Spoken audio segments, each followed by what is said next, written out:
Disappearing in Our National Parks by Cerbralplaguedoctor. My friend Kenny and I have a tradition. See, every summer, him and I treat ourselves by taking a camping trip up in the mountains. Now, when I say camping, I don't mean camping at a campground with bathrooms and showers that you have to reserve months in advance to get a spot before all the fancy RV families come and nab up the lots that provide electrical outlets so they can plug in their crock pots. No. I mean camping. Kenny and I, we go way back. We grew up in the backwoods of our beautiful Southland, where we spent our childhoods romping around in the creeks, climbing trees, staying out past dark, and nobody batted an eye.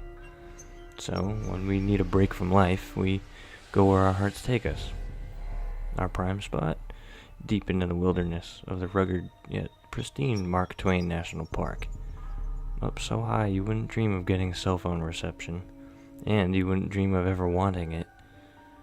Nobody dares trek as far as we do. See, Kenny's an S&R officer working for the state of Missouri, and I'm a ranch. We take good care of our wives and kids. You can see why we take our annual getaway so seriously. This getaway, though, just about ruined it for us. I'm about to tell you the story of why Kenny and I wouldn't dare go back to that park. Our weekend started off just fine. Well, not entirely. We had a late start. We spent the night before celebrating our upcoming trip, and, well, things got out of hand. We partied a little too hard, and made us have a late start. We made it to the parking lot about 2 hours before sundown. Just enough time to set up camp on nightfall. We loaded up our gear, loaded the truck, and went on our way. About an hour and a half into our hike, we came up on our usual spot to set up camp for the week. It's on this cliffside, with a clearing we dug out years ago. The view of the forest we have from up here can't be beat, and there's a plentiful creek nearby to get all our fishing and bathing done in. It's perfect for us, or at least it was, until this year. We were almost there, and all of a sudden we stopped and locked eyes.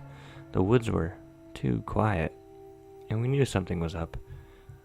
Aside from the wind rustling in the leaves, we couldn't hear a damn thing. No birds chirping, no squirrels or foxes running about. Nothing. Anyone who's anyone knows that the serenity of the woods is peaceful, but the silence of the woods is the most nerve-wracking thing that could happen. No animals meant there was something nearby that the animals were afraid of, and Kenny and I knew we should be scared too. We weren't interested in wasting time. We didn't bother continuing on towards camp and setting up our tents. No. We dropped our packs at our feet, fixed up our rifles, prepared for whatever may come our way. By then, the sun had fallen down the horizon, and we lost just about all our light. Just as we finished loading our guns, a smell came over us. The closest I could describe this odor would be what comes out of an overflowing outhouse that's been rotting all summer. It sure as shit wasn't a skunk, or anything we've gotten used to in our years camping up here. This wasn't normal. Moments later, the earth began to shake. There seemed to be a noise, but it could have been the sound of our blood rushing in our ears as our rib cages rattled. We could feel our core trembling, with the vibrations of the earth rising in our feet. Kenny says he thought he had to take a fear shit.